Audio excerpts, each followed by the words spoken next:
إن الحمد لله نحمده ونستعين به ونستغفره ونستهديه ونتوب إليه ونعوذ بالله تعالى من شرور أنفسنا ومن سيئات أعمالنا إنه من يهده الله فلا مضل له ومن يضلله فلا هادي له وأشهد أن لا إله إلا الله وحده لا شريك له وأشهد أن محمدًا عبده ورسوله وصفيه وخليله أرسله الله بالهدى ودين الحق ليظهره على الدين كله وكفى بالله شهيدا. يا أيها الذين آمنوا اتقوا الله حق تقاته ولا تموتن إلا وأنتم مسلمون. يا أيها الناس اتقوا ربكم الذي خلقكم من نفس واحدة وخلق منها زوجها وبث منهما رجالا كثيرا ونساء واتقوا الله الذي تساءلون به والأرحام إن الله كان عليكم رقيبا. يا أيها الذين آمنوا اتقوا الله وقولوا قولا سديدا يصلح لكم أعمالكم ويغفر لكم ذنوبكم ومن يطع الله ورسوله فقد فاز فوزا عظيما.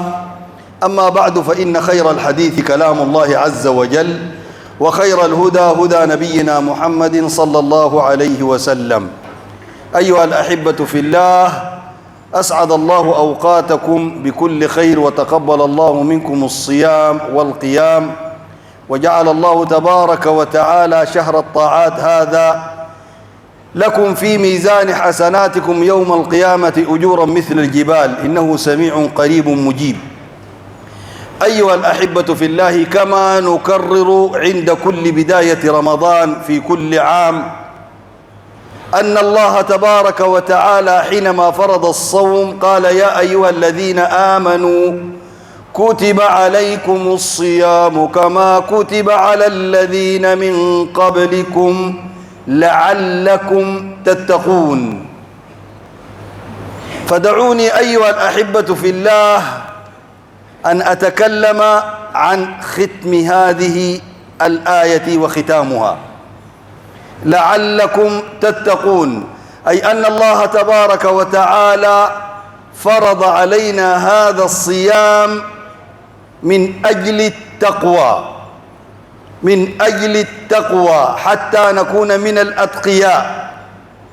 إذن الصيام أيها الأحبة في الله مع أنه عبادة وغاية مقصود لنفسه هو أيضا وسيلة مقصود لغيره وهو التقوى، مقصود من أجل التقوى. فالله تبارك وتعالى فرض الصيام من أجل أن نكون من الأتقياء، فإذا صمنا ولم ننال هذه التقوى فإن الصيام لم يؤدي غرضه الذي فرض من أجله. فلذلك أيها الأحبة في الله، علينا أن ننتبه جيدا إلى محاذير الصوم التي يقع فيها غالب الناس. كل الناس يعرفون أن الأكل والشرب والجماع في شهر رمضان مفطر، ولكنهم يفطرون بأشياء أخرى وهم لا يعلمون. قال رسول الله صلى الله عليه وسلم: من لم يدع قول الزور والعمل به، من لم يدع قول الزور والعمل به ليس لله حاجة في أن يدع طعامه وشرابه. أي أن الإنسان إذا استمر على الكذب والزور والاختلاق والافتراء والغيبة والنميمة واللف والغش والدوران فلا حاجة لله تبارك وتعالى في أن يجوع أو يعطش. فإن الجوع والعطش ليس مقصودا بذاته وإنما مقصود لغيره. فلذلك أيها الأحبة في الله، تجنبوا هذه الأشياء يوم القيامة تسحق الصيام والصلاة والحج والزكاة والصدقة وتنثرها هباء منثورا. هذا اللسان اللعين اللئيم الذي ينطلق من هاتين الفكين ستندم يوم القيامة ندامة عظيمة على أنك أطلقته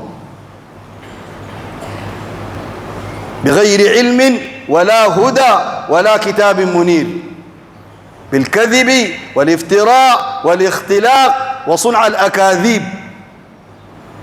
ستندم يوم القيامة ندامة عظيمة حيث لا ينفع الندم ولا تحين مناص. قال رسول الله صلى الله عليه وسلم: يأتي أقوام يوم القيامة بحسنات أمثال الجبال فيجعلها الله هباء منثورا. وفي حديث آخر سأل النبي صلى الله عليه وسلم أصحابه فقال لهم: أتدرون من المفلس؟ قالوا: الله ورسوله أعلم. وفي رواية قالوا: المفلس من لا درهم له عندنا ولا دينار. المفلس الذي نعرفه هو الذي لا يملك الدرهم والدينار. فقال: المفلس من يأتي يوم القيامة بحسنات أمثال الجبال ويأتي وقد ضرب هذا وشتم هذا وأكل هذا واغتاب هذا، يعني ظلم الناس ظلم عجيب. فيؤخذ من حسناته فيعطى لهذا ومن حسناته ليعطى كل الذي ظلمه، كل من ظلمه أو قال فيه كلمة أو كذبه أو كذب فيه أو افترى عليه أو بهته بالكذب سيأخذ منك الحسنات حتى يرضى. خذ من حسناته، هذه الحسنات التي مثل الجبال خذ منها ما تشاء، فتكوم وتأخذ أكثر من حقك. الله لا يمنعك حتى ترضى، مش حتى تستوفي حقك، لا، حتى ترضى.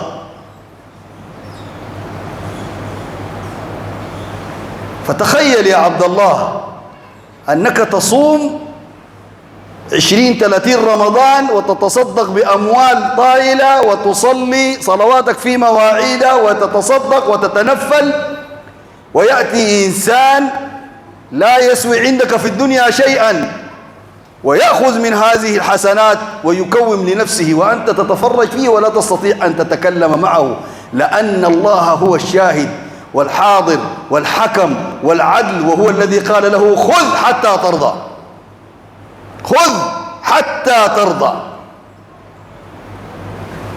وما هي إلا لحظات وهذه الجبال ستنتهي، وهنالك مظالم آخرين موجودين. كيف التصرف؟ في تصرف آخر: هاتوا من سيئاتكم وأردموا عليه، على هذا الظالم الجائر الكذاب الباهت المغتاب المجرم الذي يطلق لسانه بغير حساب ولا احتساب. كوموا عليه، أملؤوه، فيؤخذ من سيئاتهم. أي سيئة مضايقاك عملتها في الدنيا هنا تأخذها وتردمها على هذا المجرم ولا تحاسب عليها. سيئات كثيرة جدا تأخذها وتردمها عليه. ما عندك حسنات تعطيني إياها؟ طيب جدا، عندي سيئات سأعطيك وأردمها عليه. هذا حديث النبي صلى الله عليه وسلم وليس زخرفا من القول يحكى. وسيحدث هذا الأمر أمام أعينكم وستذكرون ما أقول لكم يوم القيامة. فيؤخذ هذا من هذا من سيئاته ومن هذا من سيئاته ويوضع عليه وترمى عليه ثم يرمى في النار. أيها الأحبة في الله،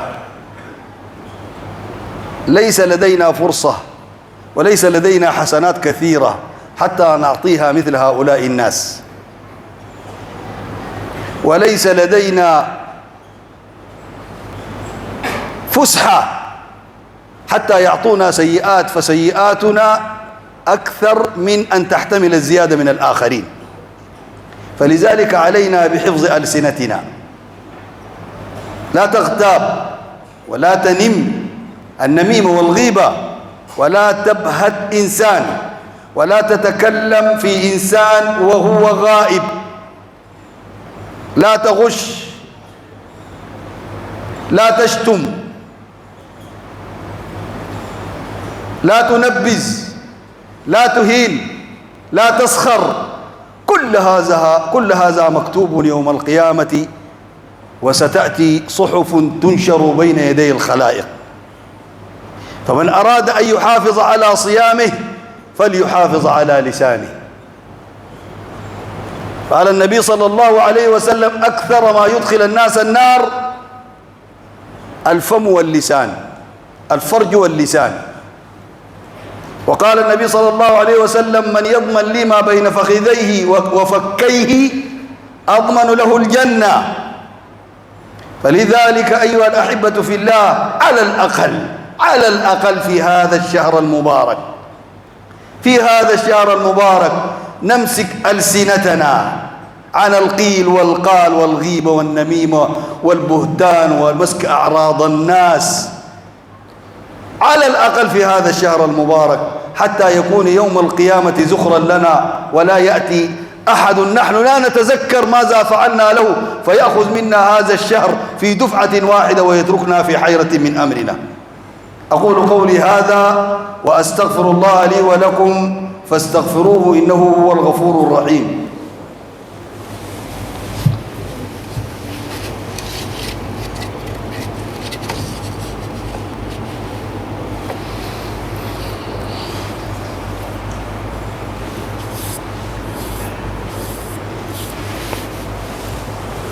الحمد لله والصلاة والسلام على رسول الله صلى الله عليه وسلم. سأقول كلاما قد يكون عجيبا أو غريبا عليكم. هل تدري أن الناس الذين ينفرون من النوم في نهار رمضان أو لعب الورق أو هذه الأشياء هي أخف قدرا من مجالس الغيبة والنميمة ومجالس الزور والونسات المتفشية في هذه الأيام؟ أخف. نوم يا أخي، اجعل هذا النهار، ما دام أن الله لم يوفقك لأن تقرأ القرآن وتتعبد الله وتسبح، نوم ولا تغتاب، نوم ولا تكذب، نوم ولا تفسد صيامك بالباطل. نوم. مال النوم؟ لماذا ينفر الناس من النوم في نهار رمضان؟ نوم ملء عينيك ولكن لا تفسد صيامك. فربما أنت صاحي وفي الأسواق وفي الشوارع وفي كل مكان، وابنك أو أخوك أو خالك أو عمك نايم في البيت نهار رمضان كله، وتأتي تقول له الليلة اليوم كله أنت نايم. ده صيام شنو؟ وأنت صيامك يكون باطل، هو صيامه يكون صحيح، لأنه كان نايم وحافظ لسانه، ما لم يغتاب أحد ولم يقع في أحد ولم يبطل صيامه بشيء. أما أنت فما تركت شيئا لم تفعله من الموبقات، من الكذب والغيبة والنميمة والشك والغضب. النبي صلى الله عليه وسلم قال: فإذا سابه أحد أو شاتمه فليقل إني صائم. إياك وإياك أن ترد على السفهاء. إذا رددت عليهم فأنت مثلهم وأسقطت صيامك. دعهم يسقطون صيامهم ويسقطون أنفسهم، فكل سفيه يسقط نفسه بنفسه ويهلك نفسه بنفسه ويقتل قيمته بلسانه، فلا ينبغي لك أن تشاركه في هذا أبدا. فدعه يقتل نفسه بنفسه ودعه يهلك نفسه بنفسه، ولكن أنت كن فيما أنت فيه وقل إني صائم، إني صائم. حتى في غير شهر الصيام إياك أن تذري بنفسك، فقل إني لا أتكلم زورا ولا بهتانا، إني لا أؤذي، إني لا أشتم، إني لا أغضب، إني لا، حتى تكون في موقفك تدافع عنك الملائكة. النبي صلى الله عليه وسلم كان في مجلسه وكان رجل يسب ويشتم ويفتري على أبو بكر الصديق رضي الله عنه، وأبو بكر الصديق ساكت والنبي يتبسم. فأطال الرجل أطال والإنسان يضيق، فضاق أبو بكر الصديق رضي الله عنه من إطالة هذا الرجل السفيه، وقام عليه ورد عليه. فلما رد عليه غضب النبي صلى الله عليه وسلم وخرج من المجلس. فلم يهتم أبو بكر بعد ذلك بهذا الرجل السفيه، ولحق بصديقه الحبيب صلى الله عليه وسلم وقال: يا رسول الله، كان الرجل يسبني ويقع في ويشتمني وكنت جالسا تتبسم لم تقل شيئا، فلما رددت عليه قمت غاضبا. قال: يا أبا بكر، كان الرجل حينما يقع فيك ويشتمك ويسبك كانت الملائكة ترد عليك، أو كان هنالك ملك يرد عليه عنك. فلما رددت عليه خرجت الملائكة وحضرت الشياطين، وما كان لرسول الله صلى الله عليه وسلم أن يحضر مجلسا تحضره الشياطين. أيها الأحبة في الله، هذا اللسان هو الذي يهلكك ويبطل صيامك، فأمسكه عليك. نسأل الله تبارك وتعالى أن يجعلنا من الذين يقدرون على ذلك، إنه سميع قريب مجيب. اللهم اغفر لنا ذنوبنا وإسرافنا في أمرنا وثبت أقدامنا وانصرنا على القوم الكافرين. اللهم اغفر للمسلمين والمسلمات، المؤمنين والمؤمنات، الأحياء منهم والأموات، إنك سميع قريب مجيب الدعوات يا أرحم الراحمين. اللهم اجعل هذا البلد آمنا مطمئنا سخاء رخاء وسائر بلاد المسلمين، ولا تؤاخذنا بما فعل السفهاء منا. اغفر لنا ذنوبنا يا رب السماوات والأرض يا أرحم الراحمين. اللهم تقبل صيامنا وصلاتنا يا رب العالمين. اللهم واجعلها ذخرا لنا تامة لامة يوم القيامة، تجعلنا من السعداء يا رب العالمين. اللهم اغفر لموتانا وموتى المسلمين اجمعين. اللهم اغفر لهم وارحمهم وعافهم واعف عنهم وأكرم نزلهم ووسع مدخلهم واغسلهم بالماء والثلج والبرد ونقهم من الخطايا كما ينقى الثوب الأبيض من الدنس. وارحمنا اللهم إذا صرنا إلى ما صاروا إليه. اللهم صل وسلم وبارك على مصباح الدجى والرحمة المهداة سيدنا وإمامنا وقائدنا وقدوتنا وحبيبنا وطبيبنا أفضل خلق الله كلهم أجمعين، محمد بن عبد الله عليه وعلى آله أفضل الصلاة وأتم السلام. سبحان ربك رب العزة عما يصفون وسلام على المرسلين والحمد لله رب العالمين. وقوموا إلى صلاتكم يرحمكم الله.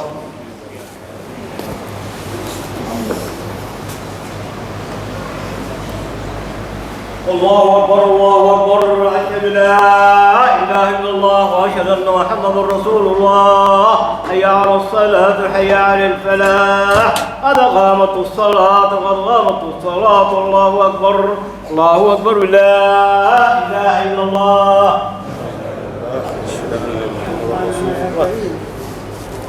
استووا تراصوا واعتدلوا استقيموا، اجعلوا الأقدام بالأقدام والأكتاف بالأكتاف.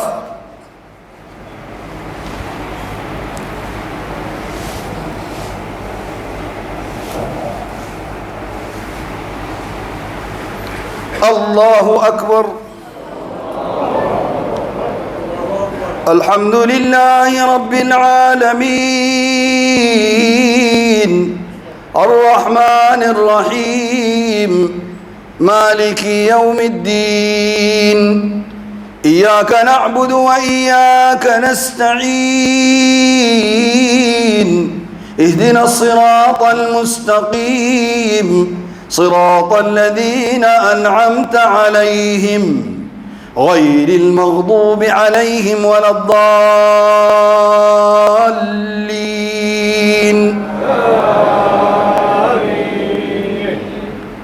ألهاكم التكاثر حتى زرتم المقابر، كلا سوف تعلمون ثم كلا سوف تعلمون، كلا لو تعلمون علم اليقين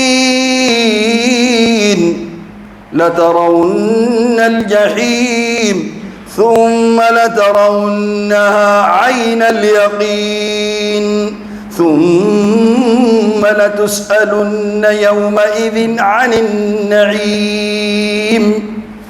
الله أكبر.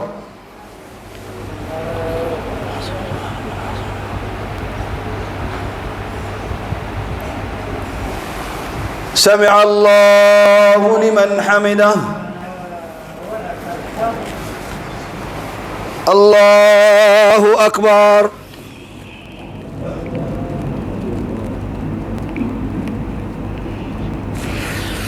الله أكبر. الله أكبر.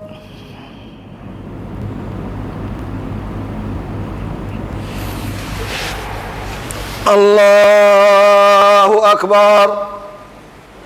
الحمد لله رب العالمين الرحمن الرحيم مالك يوم الدين إياك نعبد وإياك نستعين اهدنا الصراط المستقيم صراط الذين أنعمت عليهم غير المغضوب عليهم ولا الضالين.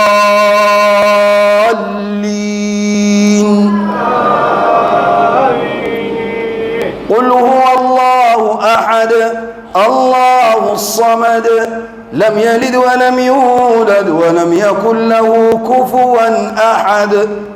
الله أكبر.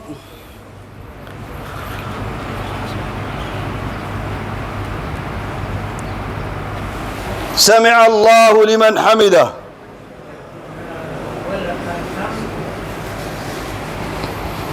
الله أكبر.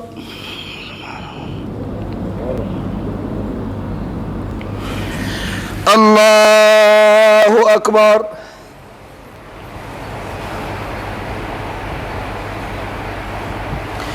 الله أكبر.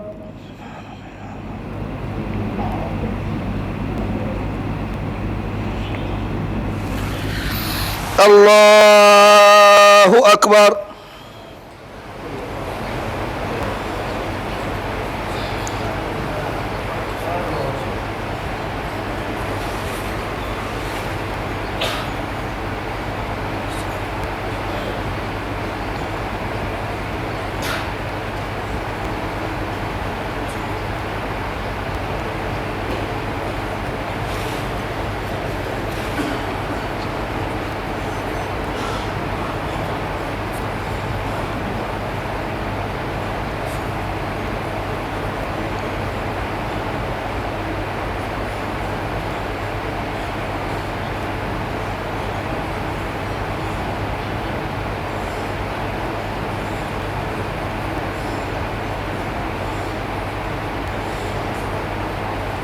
السلام عليكم ورحمة الله. السلام عليكم ورحمة الله.